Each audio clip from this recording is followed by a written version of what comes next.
ಕರ್ನಾಟಕದಲ್ಲಿ ಸಹ ಮುಂದಿನ ದಿವಸಗಳಲ್ಲಿ ಎಲ್ಲ ನಮಗೆ ಒಳ್ಳೆಯ ಭವಿಷ್ಯ ಇದೆ.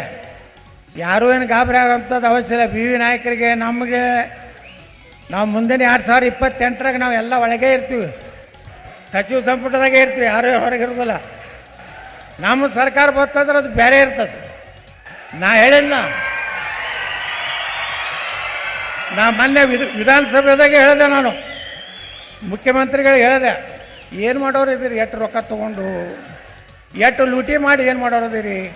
ಅವ್ರು ಯಾರು ಮನೆ ತಿರ್ಕೊಂಡ್ರೆ ಅಜಿತ್ ಪವಾರ್ 1,00,000 ಕೋಟಿ ರೂಪಾಯಿ ಮನುಷ್ಯ ಆತ, ಎಲ್ಲೋ ವಿಮಾನದಾಗ ಬಿದ್ದ ಕಲಾಸಾಗಿ ಹೋದ, ಅವ್ನು ಹೆಣ ಸಹಿತ ಸಿಗಲಿಲ್ಲ, ಬರೀ ವಾಚ್ ಮ್ಯಾಗ. ಅದರ ಈಗಂತೂ ನಾನು ನನ್ನ ಮುಂದಿನ ಜೀವನ ಇನ್ನೇನು ಭಾಳ ವರ್ಷ ಇರೋದಿಲ್ಲ, ನಾವು ಇನ್ನೊಂದು 10-15 ವರ್ಷ ಐತೆ ಅಟ್ಟೆ ಗ್ಯಾರಂಟಿ. ಒಟ್ಟು ಚಲೋ ಮಾಡೇ ಹೋಗೋದು, ರೊಕ್ಕ ತಿನ್ನೋದಿಲ್ಲ ಡಾಕ್ಟ್ರು, ಜನರಿಗೆ ಒಳ್ಳೇದು ಮಾಡಿ ಜನ ನೆಮ್ಮದಿ ಇದ್ದಂದ್ರೆ ಸಾಕು. ಅವಾಗನೇ ಒಬ್ಬ ರಾಜಕಾರಣಿ. ನಾವೆಲ್ಲ ರಾಜಕಾರಣ ಮಾಡಿ ನಾನು 6 ಸಲ ಆರ್ಚಿ ಬಂದೀನಿ, 3 ಸಲ ಬಿದ್ದೀನಿ.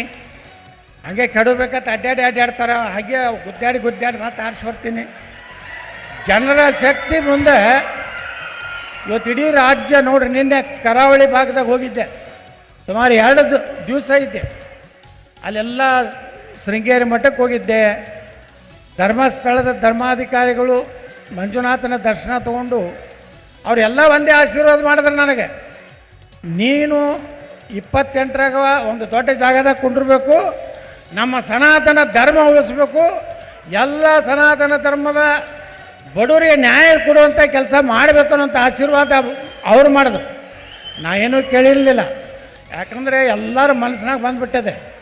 ಸನಾತನ ಧರ್ಮ ಯಾರು ರಕ್ಷಣೆ ಮಾಡ್ತಾರೆ, ಯಾರು ನಮ್ಮ ಧ್ವನಿಯಾಗಿರ್ತಾರೆ, ಆ ರೀತಿ ಒಂದು ಬದಲಾವಣೆ ಕರ್ನಾಟಕದಲ್ಲಿ ಆಗುವಂಥ ಕಾಲದಲ್ಲಿ